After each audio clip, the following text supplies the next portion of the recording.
I'm sure by now we all know that social media is generally a negative thing.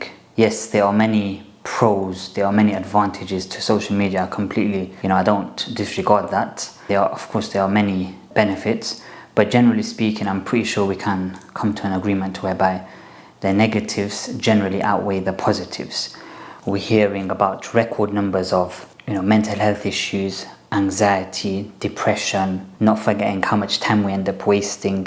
Therefore, and this is why I say that generally speaking, social media is a net negative.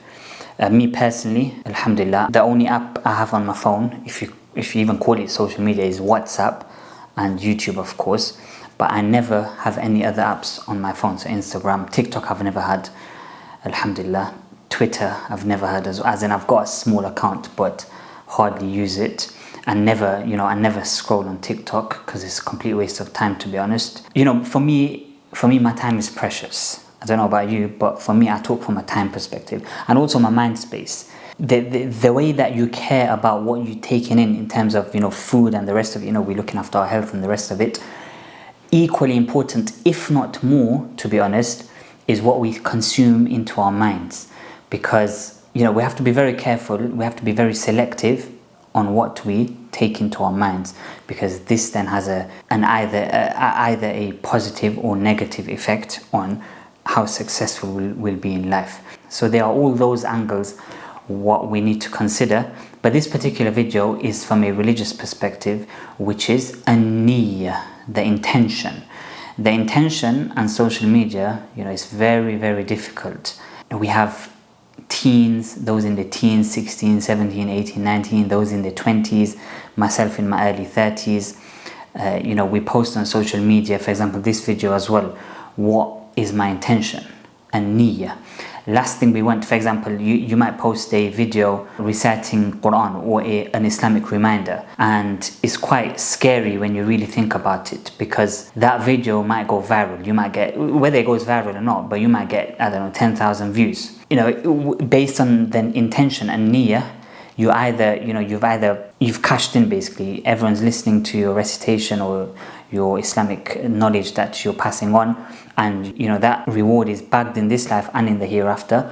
Or the scary thing is that your intention has been, is corrupt. You're losing out in the first place, right? You're losing out on that potential reward, which is a massive loss, unfortunately. So it's very important that our intention is very clear when looking at social media. And I wanted to highlight this particular incident or story of what my teacher, Sheikh Abdullah Al-Jarullah, he mentioned not too long ago, just about 2 weeks ago, on the 29th day after Salatul Fajr in Masjid al-Nabawi in the month of Ramadan 2024, where we were just talking, after everyone recites, we just sat and we spoke for about 2-3 hours, to be honest, alhamdulillah. I'll put some links down below in terms of who he is so you can understand him and why I really look up to him. But basically what it was is that he was saying himself, he's in his late 50s, and he was saying himself, imagine him, someone in the late 50s, just try to understand that he's in his late 50s. So first I was talking about teens, those in the 20s, myself in my 30s, but him in his late 50s, he's telling me, or he's telling us that he fears for himself around social media. In terms of intention, he is so scared of even just getting into social media.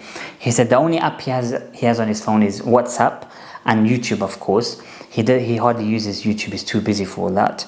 But he has WhatsApp, and he said the only reason I have WhatsApp is because he runs the institute al-Madani al-Quraniyyah, and therefore it's just easier for communication and the rest of it. He said if he had it his way, he would even have WhatsApp.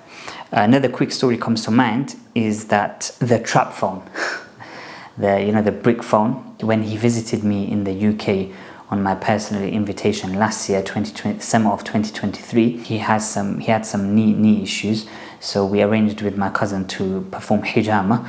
And my cousin, he has one of them trap phones, not for trapping though. He just prefers one of them trap phones, or brick phones, or whatever you want to call it. I don't know why I keep calling it trap phone. I think I should stop doing that. But he put it on the table, and my teacher, he got very happy. He said, this is the phone that we should be using. We won't waste time. We'll protect ourselves. We can achieve a lot more. And he also said Sheikh Ali Al-Hudayfi, who's been the Imam of Masjid al-Nabawi for over 45 years now.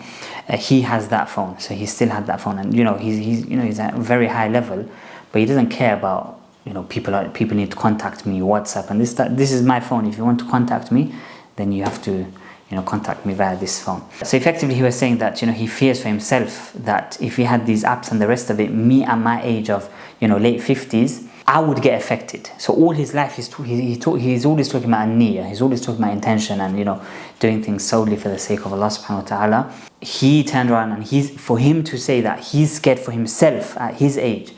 Now where do we stand?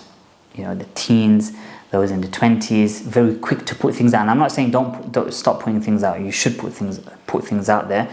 Social media is part of our lives now, but we should be very, very clear on our intention. And niyyah is everything.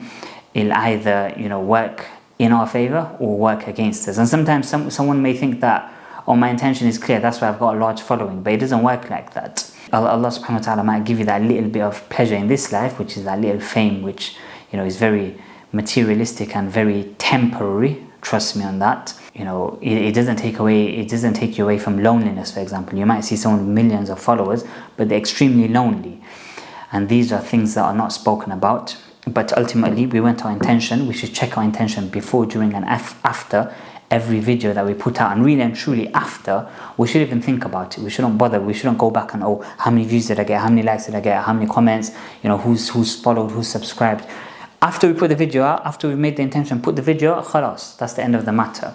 We should try to implement this in our lives, and this is for myself first and foremost. Nas'alullah al-qubula wal-ikhlas. Jazakumullahu khairan for listening. Don't forget to like, comment, share, and subscribe. I know I'm saying we don't want the subscribers and the rest of it, but it does help, inshallah, with the more people that benefit. Bidnil wahid al-ahad. Jazakumullahu khairan for listening. Assalamu alaikum wa rahmatullah.